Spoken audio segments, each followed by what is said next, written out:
Hello friends, आप सभी का स्वागत है हमारे अंडरलाइन क्लासेस पर। आप लोग कैसे हैं? मुझे उम्मीद होगा आप लोग अच्छे होंगे, जबरदस्त होंगे, आप लोग की पढ़ाई अच्छे से चल रही होगी। तो आज फिर से हाजिर हो गए हैं सवाल नंबर 6 लेकर के, और इसको बिल्कुल आसान शब्दों में सॉल्व करेंगे। सवाल क्या कह रहा है?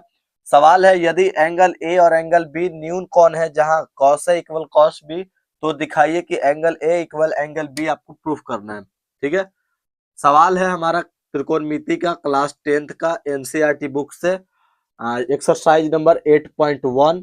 ठीक है, वहां से क्वेश्चन नंबर है 6।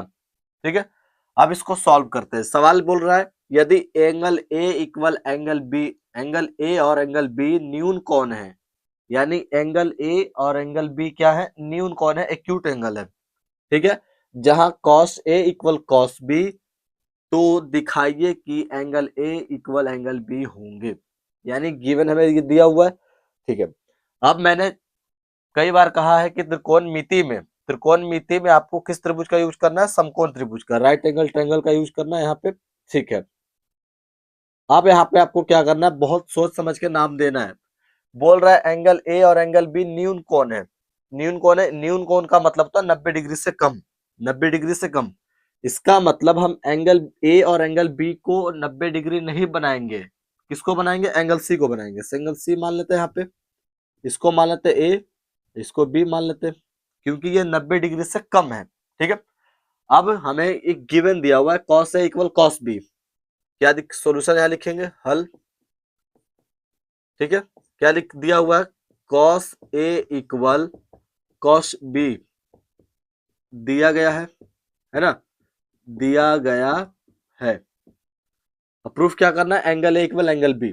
ठीक है, अब मैं कॉस ए की वैल्यू यहां से निकालूं, कॉस ए की वैल्यू निकालूं यहां से, इस एंगल के रिस्पेक्ट में कॉस ए की वैल्यू तो क्या आ जाएगी? ये तो अपना हो जाएगा अपना परपेंडिकुलर, तो बेस कौन होगा? एसी। बेस कौन होगा? एसी। और हाइपोटेनस, हाइपोटेनस कौन होगा? अपना ए बी आ जाएगा।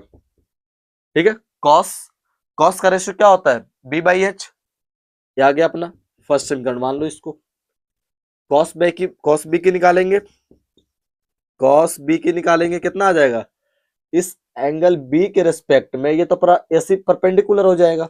एसी क्या हो जाएगा? परपेंडिकुलर। तो ये अपना बच गया BC, BC upon A B, BC upon A B. तो इसको मान लेते हैं सेकंड समीकरण। अब दोनों को इक्वल करने पे, दोनों को इक्वल करने पे कितना आ जाएगा? A C upon A B is equal B C upon A B आ जाएगा। इतनी बात समझ में आ रही है? कैंसिल आउट, क्या बच गए? ए सी अपॉन बी सी, ए सी अपॉन बी सी, यानी ए सी इक्वल बी सी है। ए सी इक्वल बी सी है, इसलिए angle A equal angle B होंगे। होंगे लिखेंगे, कैसे होंगे? बराबर, बराबर भुजाओं के, बराबर भुजाओं के